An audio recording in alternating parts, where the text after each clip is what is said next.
Last night's vice presidential debate, likely the last debate before the presidential election. Senator J.D. Vance and Governor Tim Walz were largely civil to one another, but there were stark contrasts between their views on everything from immigration to the economy and who is the larger threat to American democracy.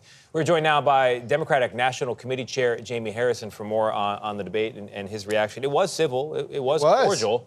But there is daylight between the two parties. A lot of daylight. You know, Tim Walz, who I've known for almost 20 years now, was definitely Minnesota nice last night. It was a little wobbly in the beginning, though, Jaime. Were you worried? But you know, listen, on any debate stage like that, when you get on for the first time, you can have the butterflies. But when it really counted, when he really started getting into the issues, we saw the differences between him and J.D. Vance. And J.D. Vance was as slick as an eel last night. Lying, every time he opened his mouth, a lie fell out. I mean, on abortion, on climate change, on all of these issues, gun violence, right? But what was really, really important, there are two moments that stick out for me. The first moment is on the discussion on abortion. Yeah. And the governor basically saying, you know, for a woman to have control of her body should not have to be dependent on which state she lives in, right? Yeah. Men can control their own bodies. It doesn't matter. The three of us can do whatever we want with our bodies. Yeah. But why can't Gayle? Why can't women have complete control over their bodies? Yeah. Why should they have to ask Donald Trump or some right-wing Supreme Court in order to do so? You know, Jaime, we can sit here and talk about the policy differences, and political scientists think about that, strategists do, but when I go out and talk to voters, a lot of people are just picking up on tone, style, presentation, and you're right, J.D. Vance was a smoother operator here. J.D. Vance or Tim Walz came in, he was the most liked candidate, arguably, on any ticket. Most favorable.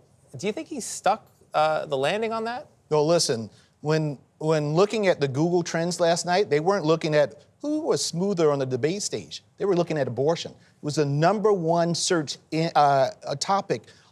Every state, all 50 states, #1 search topic, because that is what really matters to people. Can you control your own bodies? Do you have freedom in this country? There's only one party that is fighting for the freedom of all of Americans, and that's the Democratic Party. Let's talk about the campaign. I expect you to say it's going well. It is. That she's going to win. I expect you to say that. But recent polling shows that there's a disconnect with many black men. I actually know some of them that say they're going to go for Trump. Is the party doing anything to re-engage that part of the electorate? Well, or are you worried about it? I'm not worried about it, but you know, you always worry about every election, but you make sure you're not taking anybody for granted.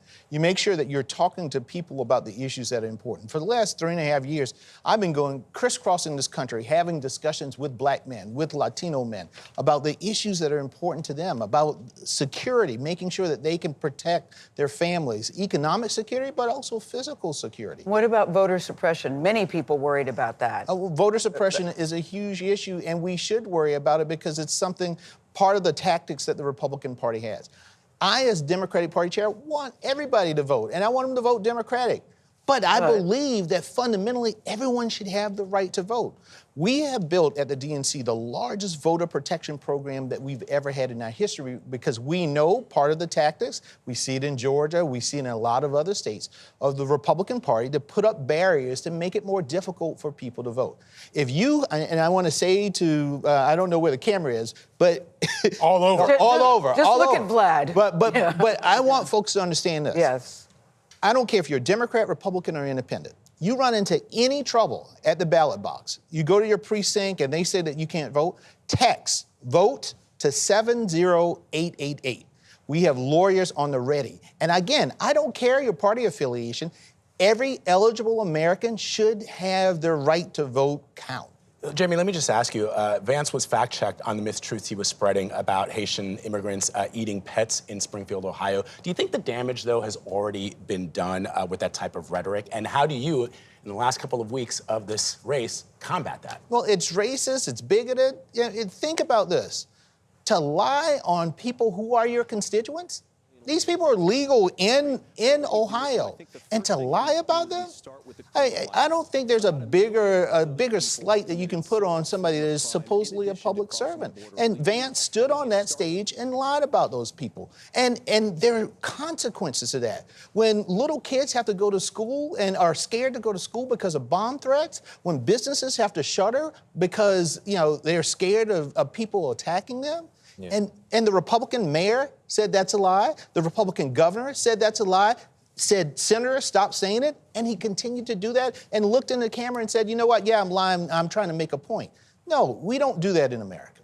Jaime Harrison, thank you very much for coming by. Thank you for and have Governor Walz come by as well. I think that's part of the narrative, which Vance has been on TV a lot. We'd love to see the governor. He doesn't need to be nervous. He can come by. Exactly. Come on by.